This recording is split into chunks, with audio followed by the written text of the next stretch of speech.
हम पूनम कर्ण आई हम एक बेटी कुमार के गीत गा बजा रहा छी। निक लागत लाइक करब, चैनल के सब्सक्राइब करब, कमेंट में लिखब।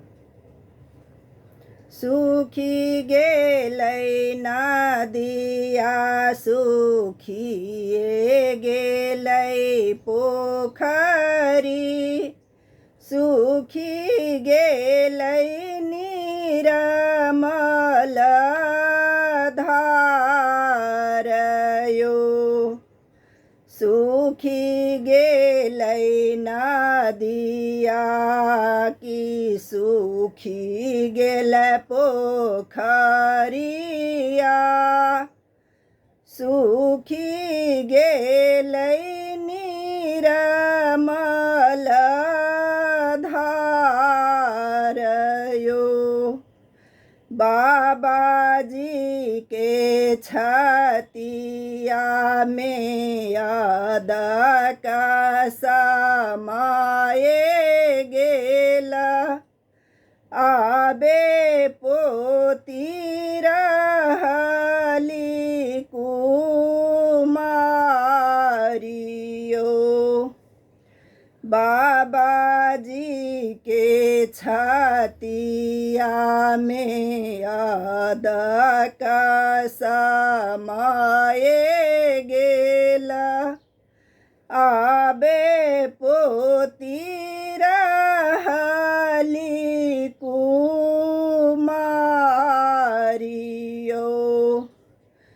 कहाँ करबयो बाबा माटी मंगल शुभ दिन, कहाँ करब कुमारन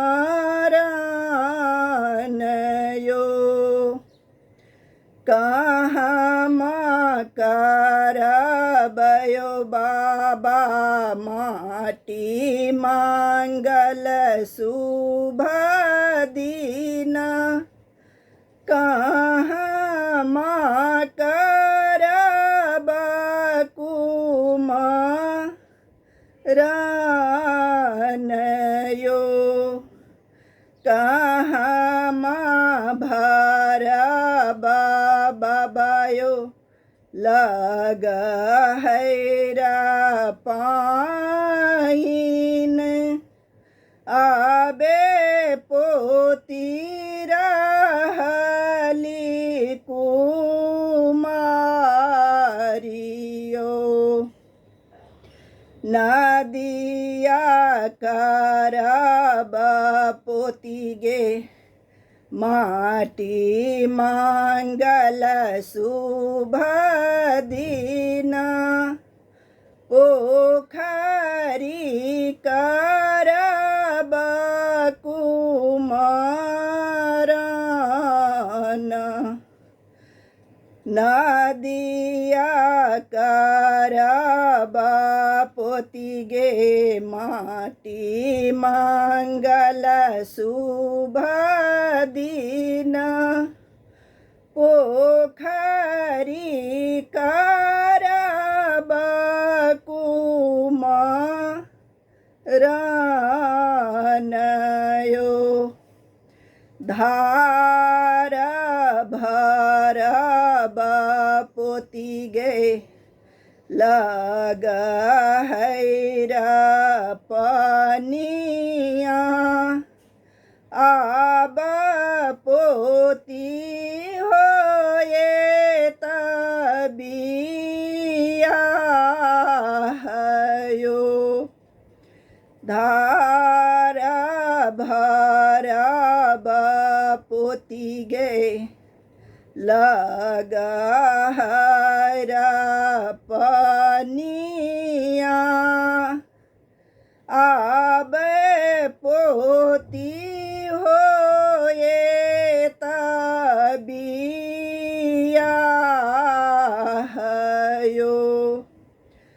भैर गेलै नदिया की भैर गेल पोखरी, की भैर गेल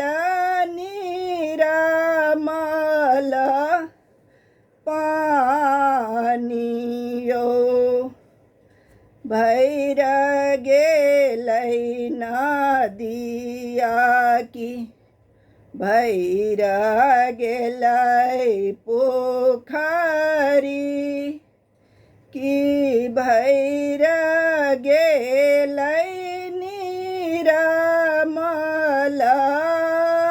पानी। बाबाजी के छतिया में जागल भरोसा आब पोती होए तबियायो।